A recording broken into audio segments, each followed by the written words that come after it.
Pathological or extreme demand avoidance in brackets PDA, pervasive developmental coding and disorders definition issues by Richard Woods, London South Bank University PhD student. So yeah, this is going to be a short video. So a bit about myself. I am autistic. I was diagnosed about 10.5 years ago. I meet Elizabeth Newson's PDA profile, but I'm not emotionally attached or emotionally invested in PDA, and I kind of quite specific in saying nuisance because there are multiple different PDA behaviour profiles in print, and they have slightly different wording, which has slightly different clinical implications. I actively try to reflect on how my values shape my understanding and construction of PDA inside autism and outside of autism. And my general agenda is for at least good quality, inclusive, scientific method-based research and kind of practice. My PhD is investigating PDA, and I'm part of the Critical Autism Studies and Disabilities Studies group at London South Bank University. This is my interpretation of the literature. Others might disagree. I do have some conflicts of interest, so I am developing various PDA tools such as Pathological Demand-Avoidance Belief Scale, and I do generate some income from delivering PDA training sessions. I am also reluctantly advocating for PDA to be diagnosed as a standalone diagnostic entity, disorder or syndrome, depending on how you wish to view it. So, a bit of introduction of this video. It should be one of my short ones. So, yeah, we're going to be covering Nice's pervasive developmental disorders diagram briefly. There are 4 definitions used for pervasive developmental and coding. The definitions used to underpin the kind of PDA profile of ASD kind of outlook to PDA. Then I'll be covering each of the kind of issues with those definitions, and then kind of having a conclusion at the end. So, yeah, you guys might be familiar with this image because it's often used by kind of Phil Christie, and I think it's also in the Christie et al. 2012 book, like the Understanding kind of PDA book. So this is from Neeson 1999, and it's a draft. Well, I would say an intermediate diagram of her pervasive mental disorders diagnostic grouping. I mean, I've previously shown that this version of pervasive mental disorders is not compatible with the accepted version. But the point to say, you got Asperger's here and autistic disorder at the bottom, and this is what was Neeson viewed to be the autistic spectrum. Got PDA here on the top right with 6 kind of main traits, and then you got specific language impairments or down here in the bottom right. The reason why I say it's intermediate is because Neeson produced this diagram in 2003 in her Neeson et al. Diagram on page 599. I'm not going to go into differences. It's just trying to say that this is the image that you should be shown instead of this one by Christie. So yeah, it's problematic for this into the autism spectrum for multiple reasons, but I don't really have time to go into those now. So underpinning the use of that diagram, Phil Christie would often give these 3 descriptors and their definitions. So he would give like pervasive, developmental, and disorder as a way of kind of justifying the use of this diagram in his talk, and then kind of their approach towards PDA. So what we have is, if you go and check Newton's work, she had a previous diagram where she also included coding in it. So this diagram is an evolution of a previous diagram, which was for pervasive mental coding disorders group, which contained autism spectrum, which was these 2 collapsed, PDA by itself, and specific language impairments are split into dyslexia and dysphagia as well. But she just lumps it together, and this one to form specific language impairments. If you check Newton's work, it's quite clear that all the diagnostic entities in her diagnostic grouping should have coding issues. So it's the reason why I kind of mentioned it down here. So for the purposes, this definitions that Christie gives. So it's pervasive suggests that these effects can be seen in all of a child's development. Developmental means that the disorder is present at birth, gradually becoming apparent during the course of development. And disorder implies that it's more than a straightforward delay. And coding issues is when a person has problems either understanding or processing certain aspects of communication. So this could be, for example, kind of written language or kind of facial expressions and kind of theory of minds. Because it's argued that PDA has deficits in social understanding or kind of pride or shame. Um, so yeah, so I just had a reflection point which I've not really noticed before is that yeah, present from birth. Like Newton argued that PDA was entirely 100% genetic or biological in nature, and we just know that's not the case because, or like, no disorder within the DSM-5 has any biomarker evidence that underpins it, as in that can be used for diagnostic purposes.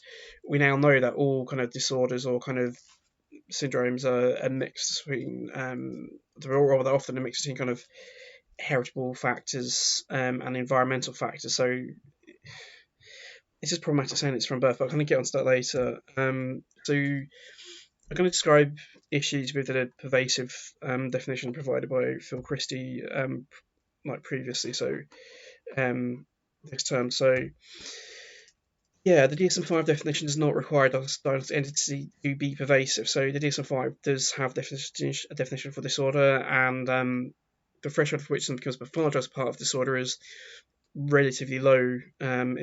Features only have to be consistently shown in one kind of setting and one area in port of function. So it could be either kind of like social, at home with family, kind of doing daily activities, kind of like washing, bathing, kind of cooking, or kind of work, those kind of environments. PDA still seems to be developmentally unstable as well, because there are several studies indicating that as a child young person matures, that basically the amount of PDA features they show as they basically age decreases. So it seems not to be actually pervasive if it's unstable as a child develops. Um, yeah, the demand-avoidance trait is non-compliance to cultural norms. It doesn't require. It just the actual wording for demand avoidance for PDA clinical descriptions does not require the demand avoidance to be shown in multiple or all settings. So, and also this is argued quite an important one is the extreme demand avoidance questionnaire, which is a screening tool used for PDA in children and young persons, so basically under 18s, and it tends to be rated by caregivers. To meet the threshold for PDA on that, a person does not have to have pervasive demand avoidance. And the EDAQ, the Extreme Demand Avoidance Questionnaire, is quite important because much of our PDA knowledge is based off that, because the tools derived is involved in many studies in most of our research, basically. And also the tool has been used to help diagnose PDA in multiple cases.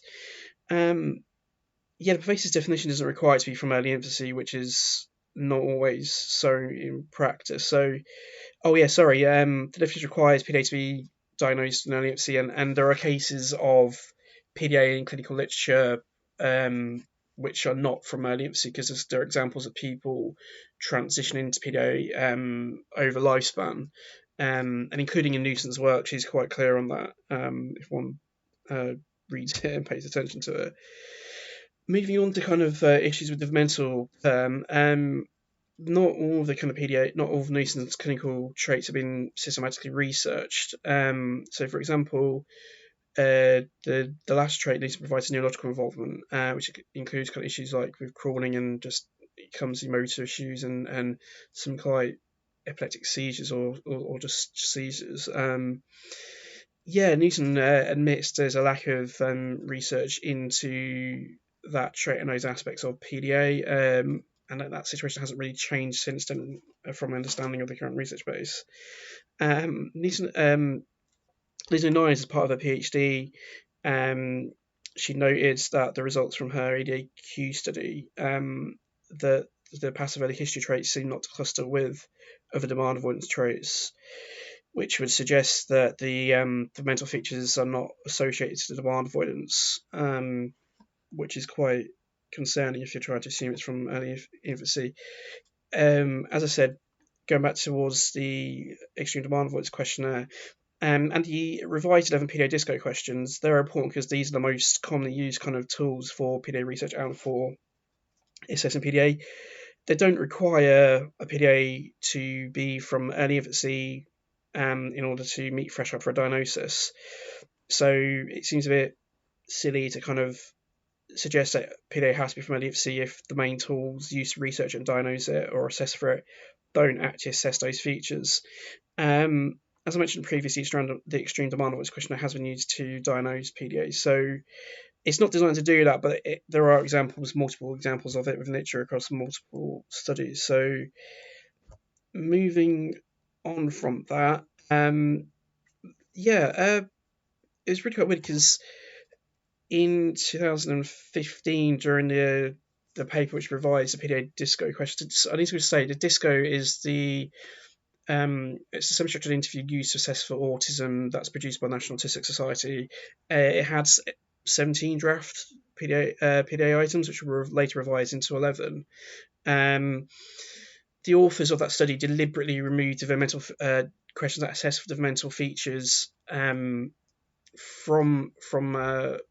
that study because basically PDA features are expressed too commonly in the autistic population to help identify PDA as a useful subgroup, and they arbitrarily defined this as being seen in less than 30% of autistic people. And yes, they quite clearly state that it is an arbitrary decision. But yeah, basically these developmental features of PDA, which is like passive early history, neurological involvement, and speech delay, are too commonly autistic person to be helpful in identifying PDA. So, subsequently, most PDA descriptions since 2016 no longer have these developmental traits being listed. So, yeah. I've also kind of mentioned that people can kind of transition into PDA across lifespan, and that included Newton saying that, and people in both Lorna Wing by herself and with other people. So that's with Judy Gould and Christopher Gilberg. So if you respect these people's opinions, these are not insignificant people. Topic experts stating that. It's also quite important because we're meant to be on transactional understandings of PDA, so that basically avoidance features are expressed when someone places demands on an individual. So the kind of features associated with PDA should be mainly driven from the environment, from kind of stressors, potentially from trauma. So in the transactional accounts of PDA, one should be able to be either stressed or de-stressed into presenting PDA, into developing PDA features, and maintaining them over a particular period of time to meet threshold for PDA. So from how one should model PDA, it should not be intrinsically from early infancy. I need to be quite clear in saying that PDA can present features from early infancy, but it should not be viewed as being intrinsically developmental, and there is good reasons to doubt that these developmental features are actually associated with PDA full stop. I said previously, like the evidence suggests that they do not kind of cluster with the actual demand-avoidance features. The definition for a disorder given for developmental requires it to be over kind of course development. So this is kind of circular in nature. So moving on to the last bit is that DSM-5 definition for a disorder does not require features of a disorder to be from early infancy or to be expressed through development. It can do, but it's an or term, so it's not required. On to coding issues, it's been argued that that the coding issues are kind of psychological, not chemically driven, which is kind of contradicted by some literature. And the social identity, pride or shame deficits. The demand avoidance is done by choice. So Newton et al. Argue that as part of the obsessive behaviour trait that people or children with PDA have deficits in pride or shame, so they are just highly motivated by this obsessive demand avoidance. But this is a bit kind of woolly. it's not necessarily the case, because some people would argue that demand avoidance is kind of compulsive and not by choice. But you also got to kind of look at the because there's only really one trait which has surface sociability for PDA, which is meant to be caused by deficits in social pride, identity, or shame. And some of these features include stuff like panic attacks, and like how do having a deficit in pride or shame cause panic attacks? And I would argue they do not. So there's kind of conceptual issues around there. There's also an issue with that when people are normally showing kind of the avoidance features, they tend to be highly distressed and or stressed. So when a person is kind of highly aroused, when they're kind of stressed or distressed, they are processing information more slowly, more emotively, so therefore not really logically. So they kind of show these features kind of compulsively, whether they're kind of more stressed and distressed they are, or distressed they are, and it's unlikely that such kind of compulsive demand avoidance features are going to be caused by deficits in pride or shame, because if you're having a panic attack, you're unlikely to care about or think about kind of issues around shame or whatever, or even notice them, or it's just nonsense. Yeah, the coding issues tend to be driven by anxiety, which in turn can cause a process deficit. So this kind of goes back to one of my developmental models for PDA, which I have in my other videos, and how if you're showing kind of the avoidance features, they can cause a person to miss developmental opportunities or have less good quality interactions with people, and that can in turn impact kind of developmental kind of social skills or social understanding, and that can kind of help lead to kind of other features developing and stuff. And I'd argue that some of the features that are described in PDA that are kind of described in the kind of PDA social avoidance descriptors are actually kind of anxiety-based, restrictive, repetitive behavior of interest, and I would kind of point back to panic attacks. Panic attacks should not be viewed as being part of surface sociability. They should be probably put under kind of rapid mood changes, like kind of lability of mood trait instead. And also, like, we know that Newton was questioning what coding issues PDA had in 1986, because she created her first diagnostic grouping in 1986 before she actually created PDA's first behavior profile in 1988. And she wasn't sure what coding issues PDA had. So, and she needed PDA to have coding issues because her previous diagnostic group, which she created in 1986, had coding descriptors. So, it's possible that Newton's arbitrarily attributing coding issues to PDA when it doesn't actually have any. Yeah, there's also kind of debates between kind of manipulative versus strategic, social demand avoidance. I would argue it's a false dichotomy, but I'll kind of go into this later.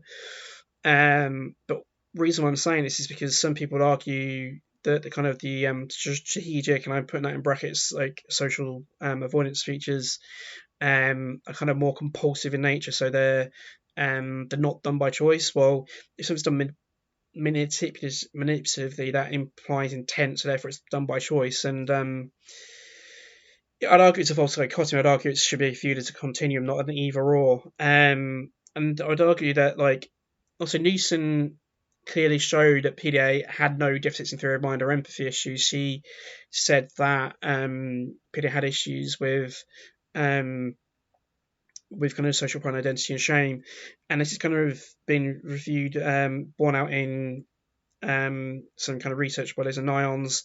There's research into kind of theory of mind and PDA, which suggests that there's no links between kind of PDA traits and theory of mind deficits, but there is with autism.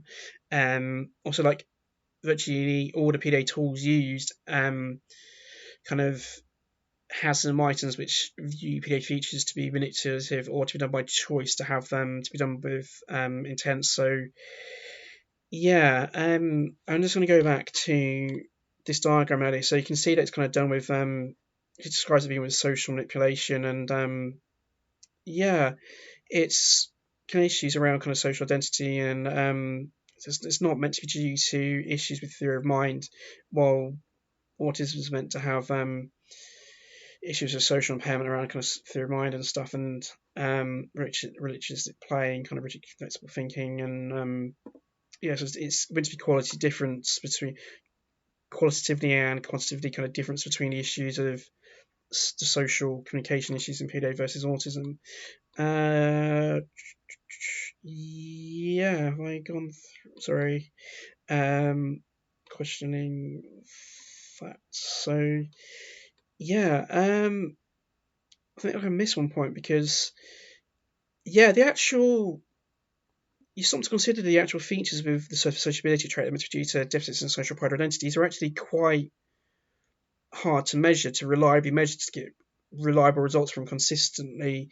And you also kind of questions like from whose perspective, like people with PDA are meant to have issues with knowing right from wrong, and you question like knowing right from wrong is an incredibly subjective position, kind of statement and way of viewing it. Like what I might view to be right or wrong could be completely different to someone else, and that's kind of completely dependent on one's kind of background and values and experiences. And I'd argue you can kind of just see this present within like the Tory party and kind of debates over kind of what services or kind of public expenditure to cut or to not cut. Sorry, we can talk about UK politics at the moment, but it's just going to give a hot topic. So I'm going back to kind of the manipulative to strategic avoidance behaviours debate. So this is a diagram I've been often used to kind of, it's a 3D model of PDA. So this is basically the intensity of the stress features kind of shown. So this is basically how kind of severe or kind of how kind of difficult or kind of extreme, and I am kind of using those descriptors in quotation marks, features being shown by the person, like avoidance features being shown. So I'm talking about kind of like ranging from kind of the more kind of lower level stuff, from kind of like distractions, physical incapacitations, to full on kind of panic, threats of violence, acts of violence, running away. On it, and it's a kind of non-linear continuum. This axis is literally just how often those features are expressed over a unit of time. So it could be a day, a year, etc. Now, this one is basically how compulsive the avoidance features, the social avoidance features are. So, the more anxious or more stressed a person is, the less likely a person is going to be doing expressing those behaviours by choice, because they just won't be thinking. Their cognitive process just won't be operating that kind of way. So the so the kind of more calm they are, the less stressed they are, the less anxious they are, the more likely those social avoidance features are likely to be done with intent to do so, more likely to be manipulative. And I would also put in there strategic. And the reason why I say that is because you actually consider what the definition for strategy is, or strategic. It's a behavior or whatever the thing is done as part of a bigger plan. It's kind of done deliberately with intent. So I'm equating manipulative to strategic. So going to arguing that kind of down here is kind of compulsive social avoidance behaviours, and I am viewing it as a continuum, because I think it is a false dichotomy between calling these behaviours strategic or sort of manipulative. So yeah, moving back on to coding issues. Yeah, it's noted that people with PDA can interact atypically with kind of autism tools, so easy communication can be odd but itself not impaired. This is an observation that Liz and I has made as part of a thesis. She conducted a study. She basically, her and someone else conducted about 80 assessments with an observation tool of people with kind of PDA, and this was one of her observations that she kind of made in her results. Certification issues are also quite common in children and young persons. I would argue that we can make the trait optional, because we should be focusing purely on the core kind of issues of PDA, which is the demand avoidance. And demand avoidance itself is quite impairing. There's also a more pressing thing that if you kind of use some part of the DSM-5 kind of as a conventions when kind of constructing a diagnosis or a diagnostic entity or a disorder, features are not meant to be pathologized twice. They're meant to be pathologized by multiple other. They're not meant to be pathologized by multiple kind of diagnoses. So, because most entries in DSM-5 will require you to say that this feature is not explained better by elsewise. And the reason I'm saying this is because PDA is often diagnosed as a kind of dual diagnosis of PDA and autism and PDA traits. Social application issues are already pathologized as part of autism, so there's no need to pathologize it twice as part of PDA, which is a reason to remove social application issues from the PDA behaviour kind of descriptions. Yeah, also if you're mainly researching diagnosing PDA in autistic persons, you're naturally doing research with a population which is meant to have social communication issues. So we don't know if the social communication issues reported PDA are due to people being autistic, or does autism kind of contribute to those, or whatever. We don't really know is social communication due to the clinical populations we're dealing with, or is it an intrinsic aspect of PDA? And I'd argue that the clinical descriptors of PDA don't make any sense, and I would argue, like, going back to trying to say that panic attacks are caused by deficits in social pride or identity or shame, it's just nonsense.